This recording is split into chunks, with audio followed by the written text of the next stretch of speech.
Life में कभी भी कुछ भी हो सकता है और हर कोई चाहता है कि इमरजेंसी के समय कम से कम उनके पास पैसों की कमी ना हो। लेकिन सैलरी से हर काम के लिए अलग अलग जगह इन्वेस्ट करना मुश्किल होता है। इससे फाइनेंशियल बर्डन तो बढ़ता ही है, लेकिन साथ ही लॉस के चांसेस भी ज्यादा रहते हैं। इसके अलावा हर इन्वेस्टमेंट स्कीम पर डिपॉजिट और विड्रॉ का एक अलग प्रोसीजर होता है। अब अगर एनपीएस टियर 1 की बात करें तो ये स्कीम बेनिफिशियल तो है, पर इसका फायदा आप सिर्फ रिटायरमेंट के बाद ही उठा सकते हैं। पर तब तक आपको अपने आप को फाइनेंशियली बैक करने के लिए और भी इन्वेस्टमेंट की जरूरत पड़ेगी, जिसके लिए बेस्ट है एनपीएस टियर 2। एनपीएस टियर 2 में इन्वेस्ट करने के लिए आपका एनपीएस टियर 1 अकाउंट होना जरूरी है, और वो इसीलिए क्योंकि एनपीएस टियर 2 टियर 1 का ही एक वॉलेंटरी अकाउंट है। पर एनपीएस टियर 2 में इन्वेस्ट करने से आपकी अलग अलग जगह इन्वेस्टमेंट की प्रॉब्लम सॉल्व हो जाती है। वहीं जिस तरह आप अपने सेविंग अकाउंट या फिर एसआईपी से कभी भी इजीली विड्रॉ कर लेते हैं, ठीक वही फैसिलिटी एनपीएस टियर 2 के इन्वेस्टर को भी मिलती है। जबकि एनपीएस टियर 1 का विड्रॉल टियर 2 के कंपैरिजन में काफी कॉम्प्लिकेटेड है, और टियर 1 से फंड को ट्रांसफर या विड्रॉल के लिए बहुत सारी फॉर्मेलिटीज पूरी करनी पड़ती हैं और मल्टीपल विड्रॉल्स की फैसिलिटी भी नहीं मिलती है। लेकिन एनपीएस टियर 2 से आप जितनी बार चाहें पैसे विड्रॉ कर सकते हैं। टियर 2 अकाउंट को आप भी ऑनलाइन और ऑफलाइन दोनों तरह से ओपन कर सकते हैं।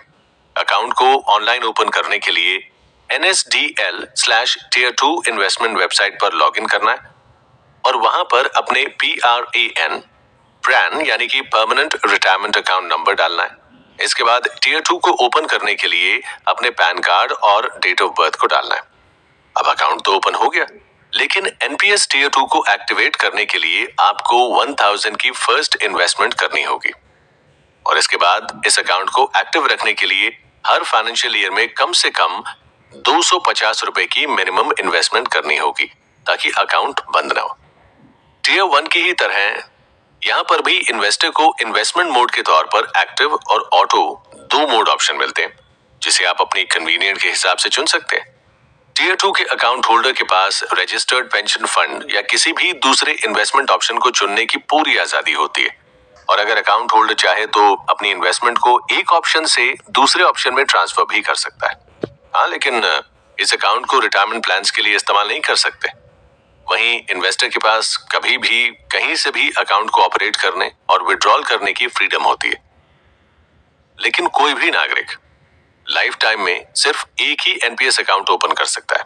फिर चाहे आप कल को अपना करियर ऑप्शन क्यों ना बदल रहे हो या फिर किसी और जगह जाकर क्यों ना शिफ्ट हो जा, आप नया अकाउंट नहीं बना सकते, और इन्वेस्टर कभी भी अकाउंट में टोटल कंट्रीब्यूट की अमाउंट से ज्यादा पैसे विड्रॉ नहीं कर सकता। वहीं टियर 2 में इन्वेस्टमेंट करने से हाई रिटर्न्स के चांसेस ज्यादा होते हैं, लेकिन उतना ही रिस्क भी होता है। मार्केट के अप्स एंड डाउन्स का इस पर काफी असर पड़ता है। इसीलिए टियर 2 में इन्वेस्ट करते समय फाइनेंशियल एडवाइस जरूर लेनी चाहिए। अब आप चाहे दोस्तों सिर्फ टियर 1 में इन्वेस्ट कर रहे हो या फिर टियर 1 में और टियर 2 दोनों में, लेकिन आपके मन में ये सवाल तो जरूर घूम रहा होगा कि आपके पैसों का सरकार करती क्या है और आपको इंटरेस्ट किस बेसिस पर दिया जाता है। अब अगर इस सवाल का जवाब जानना है तो सुनिए सीरीज का अगला एपिसोड। एनपीएस के टियर 1 और टियर 2 में लॉन्ग टर्म के लिए पैसा इन्वेस्ट करता है, पर नागरिकों के जरिए एनपीएस में जमा किए इन पैसों का सरकार क्या करती है? तो इसका जवाब भी एनपीएस के प्रोसीजर में ही छिपा है। एनपीएस टियर 1 और एनपीएस टियर 2 के प्रोसीजर में हमने आपको इन्वेस्टमेंट मोड ऑटो और एक्टिव मोड के बारे में बताया था, जहां ऑटो मोड में सरकार खुद आपके लिए अलग अलग इन्वेस्टमेंट प्रोफाइल में इन्वेस्ट करती है, जबकि एक्टिव मोड वो लोग चुनते हैं जिन्हें इन्वेस्टमेंट प्लान्स की अच्छी जानकारी है और वो खुद अपने लिए बेस्ट इन्वेस्टमेंट मोड चुन सकते हैं। पर इन्वेस्टर भले ही किसी भी ऑप्शन को चुने, उसे इन दोनों ही कैटेगरीज में बहुत सारे ऑप्शंस मिलते हैं। जैसे मान लेते हैं कि अमन ने एनपीएस में टियर 1 और टियर 2 अकाउंट में ओपन किया है, लेकिन क्योंकि उसे फाइनेंस की ज्यादा नॉलेज नहीं है, इसीलिए उसने ऑटो मोड चूज किया। अब वो सिर्फ हर महीने 1000 रुपए अपने एनपीएस अकाउंट में जमा करता है और गवर्नमेंट उसके लिए बाकी काम करती है। अमन के अकाउंट में जमा पैसों को एनपीएस विभाग उसकी उम्र और प्रोफेशन के हिसाब से अलग अलग इन्वेस्टमेंट प्लान्स में इन्वेस्ट करता है, जैसे पेंशन फंड मैनेजर, ये वो एजेंसीज होती हैं जिन्हें गवर्नमेंट या फिर इन्वेस्टर्स अपने फंड को इन्वेस्ट करने के लिए अपॉइंट करते हैं, और ये सबसे सेफ इन्वेस्टमेंट प्रोफाइल है। लेकिन इसमें दूसरे प्रोफाइल के कंपैरिजन में रिटर्न थोड़ा कम मिलता है, जैसे SBI pension funds private limited, LIC pension fund limited, UTI retirement solutions limited, HDFC pension management को लिमिटेड और ICICI prudential pension fund management को लिमिटेड। इनके अलावा और भी बहुत सारे बैंक्स और कंपनीज यहाँ सर्विस प्रोवाइड कराती हैं, लेकिन आपके लिए किस फंड मैनेजर को चुनना है ये कंपनी के रिटर्न और रिस्क प्रोबेबिलिटी पर डिपेंड करता है। हाँ, लेकिन गवर्नमेंट एम्प्लॉइज की बात करें तो SBI pension fund, LIC pension fund और UTI रिटायरमेंट सॉल्यूशंस ये तीनों ही फंड मैनेजर कंपनीज हैं जो सरकारी कर्मचारियों की पेंशन मैनेज करती हैं। वहीं सभी फंड मैनेजर्स के रिटर्न इंटरेस्ट रेट अलग अलग होते हैं, पर ज्यादा बड़ा गैप देखने को नहीं मिलता।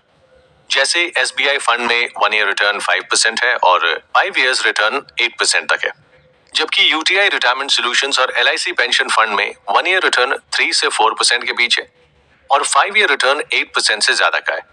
लेकिन अगर आप टीयर 2 के अंडर फंड मैनेजमेंट में इन्वेस्ट करते हैं तो यही रिटर्न 14 से 15% का हो जाता है, यानी कि टीयर 2 में इन्वेस्ट करने पर आपको बेहतर रिटर्न मिलते हैं।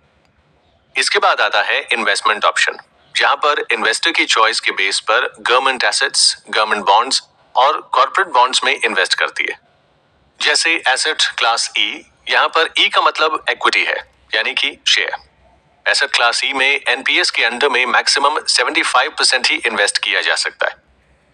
वहीं इसके बाद सेकंड ऑप्शन कॉर्पोरेट बॉन्ड्स का आता है। कॉर्पोरेट बॉन्ड्स को कंपनियां फंड इकट्ठा करने के लिए इस्तेमाल करती हैं। ये अच्छा रिटर्न तो देता है, लेकिन अगर कंपनी किसी वजह से फ्रॉड में फंस जाए या फिर दिवालिया हो जाए तो ऐसी सिचुएशन में इनकी वैल्यू बहुत नीचे आ जाती है और कई बार तो जीरो भी हो सकती है। वहीं गवर्नमेंट बॉन्ड्स सरकार रेज करती है। कॉर्पोरेट के कंपैरिजन में गवर्नमेंट बॉन्ड्स को ज्यादा सेफ माना जाता है। वहीं इन सब के अलावा NPS ऑल्टरनेटिव इन्वेस्टमेंट फंड्स यानी लाइक CMBS, MBS में इन्वेस्ट करना भी ऑप्शन देती है। हाँ, लेकिन सभी इन्वेस्टमेंट फंड्स का टोटल 100% ही होना चाहिए। इन्वेस्टर अपने सारे पैसे किसी एक प्लान पर इन्वेस्ट नहीं कर सकता, लेकिन किस में ज्यादा इन्वेस्ट करना है और किस में कम, ये जरूर इन्वेस्टर के हाथ में होता है। अगर आप ऑटो चॉइस मोड को चुनते हैं तो इन सब फैक्टर्स के बारे में आपको सोचने की जरूरत नहीं पड़ती, क्योंकि गवर्नमेंट आपके लिए लेस रिस्की इन्वेस्टमेंट में आपके पैसे इन्वेस्ट करती है और जैसे जैसे इन्वेस्टर की उम्र बढ़ती जाती है उसकी इक्विटी और कॉर्पोरेट डेट का एक्सपोजर कम होता जाता है। जैसे अगर किसी की उम्र 51 साल है तो वो 75% इक्विटी में इन्वेस्ट कर सकता है, लेकिन 52 होती तो ये परसेंटेज कम होकर 72% हो जाती। इसीलिए ऑटो मोड सब्सक्राइबर्स को गवर्नमेंट 3 ऑप्शन देती है। पहला अग्रेसिव लाइफ साइकिल फंड, जिसमें टोटल फंड का 75% इक्विटी में इन्वेस्ट किया जाता है। ये इन्वेस्टमेंट एक्सपोजर 35 साल से ज्यादा उम्र वालों के लिए, लेकिन जैसे जैसे टीयर 1 की मैच्योरिटी ईयर पास आने लगता है इसका परसेंटेज कम होने लगता है। दूसरा मॉडरेट लाइफ साइकिल फंड है। इसमें इन्वेस्टर के 50% फंड को इक्विटी में इन्वेस्ट किया जाता है और इन्वेस्टर के 55 इयर्स का होने के बाद ये फंड इन्वेस्टमेंट हर साल 10% कम कर देती है। तीसरा और आखिरी option conservative life cycle fund है, जिसमें गवर्नमेंट सब्सक्राइबर के फंड का सिर्फ 25% इक्विटी में इन्वेस्ट करती है। दोस्तों, अब ये तो समझ आ गया कि NPS में हमारा पैसा कहाँ जाता है और कैसे गवर्नमेंट अलग अलग ऑप्शंस में इन्वेस्ट करती है।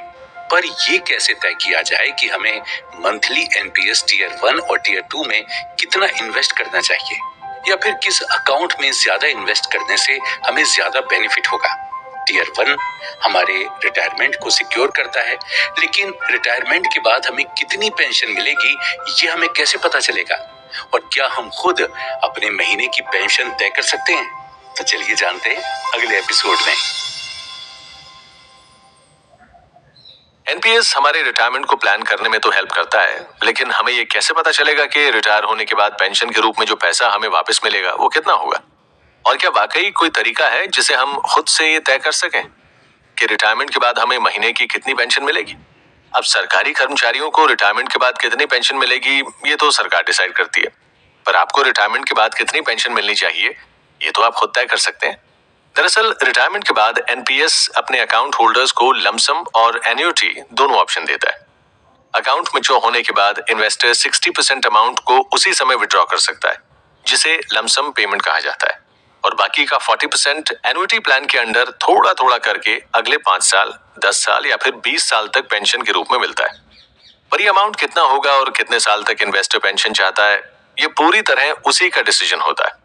दरअसल एनपीएस के नियमों के मुताबिक अभी कोई भी अकाउंट होल्डर अपने एनपीएस अकाउंट से सिर्फ 60% तक ही विड्रॉ कर सकता है, जिसका मतलब है कि बाकी का 40% अमाउंट इन्वेस्टर चाहकर भी नहीं निकाल सकता, जिसे गवर्नमेंट अकाउंट होल्डर के लिए एन्युटी प्लान खरीद लेती है, या फिर सब्सक्राइबर चाहे तो खुद भी लिस्टेड कंपनी से एन्युटी प्लान बाय कर सकता है।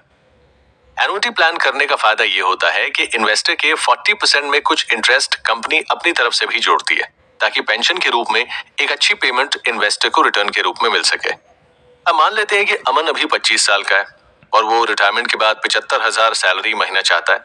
अब 75,000 रुपए महीना पेंशन का मतलब है कि जब वो 60 साल का होगा और उसका एनपीएस मैच्योर होगा, तो उस समय उसके टियर 1 अकाउंट में 3.5 करोड़ होने चाहिए, जिसमें 60% यानी कि तकरीबन 2.5 करोड़ उसे उसी समय मिल जाएंगे, और बाकी के पैसे उसे पेंशन के तौर पर हर महीने दिए जाएंगे। 3 करोड़ का रिटायरमेंट प्लान बनाने के लिए अमन को अपनी सैलरी से एनपीएस अकाउंट में 10,000 रुपए जमा करने होंगे, तभी 35 सालों में रिटर्न के साथ उसकी इन्वेस्टमेंट 3 करोड़ से ज्यादा की बन पाएगी।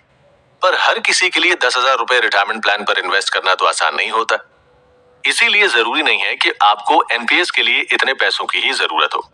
जरूरी ये है कि आप भले ही 1,000 या फिर 5,000 रुपए ही क्यों ना टियर 1 और टियर 2 में जमा करें, वो इन्वेस्टमेंट रेगुलर होनी चाहिए। ऐसा ना हो कि आपने एक महीने तो अच्छे खासे पैसे एनपीएस टियर 1 और टियर 2 में इन्वेस्ट कर दिए, फिर अगले महीने आपकी इन्वेस्टमेंट करने के लिए पैसे ही नहीं है।